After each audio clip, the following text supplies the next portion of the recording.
Magandang gabi po mga katropa. Narito kami sa lugar ng Tibalom.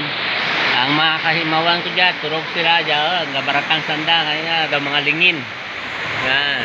Ayan ayan po. Ito po sarap po. Ayan ang darawa mga gwapa. Kain naman kayo dyan Ayan. Di dyan sanda maturog diyan sa maturog sa dalon ka building na dyan yan diyaman ang baratangan ko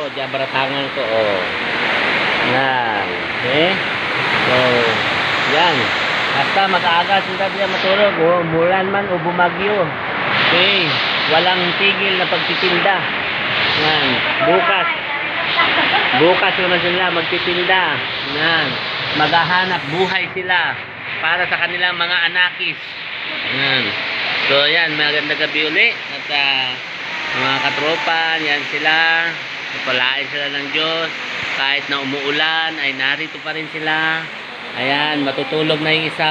Ayan, nanago na yan sa kanyang kumot. Ayan, Hindi? Yan. Ang gabi.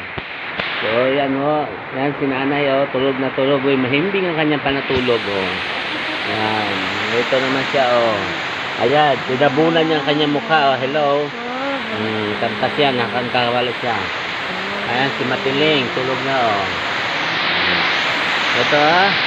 ito naman si mama nagabasa ka ng listahan ng kabuhay kabuhi ng walang hanggan. Nabasa niya Ayan. Hi naman dyan Ayan. So, salamat. Bukas uli. Kita tayo. Paalam.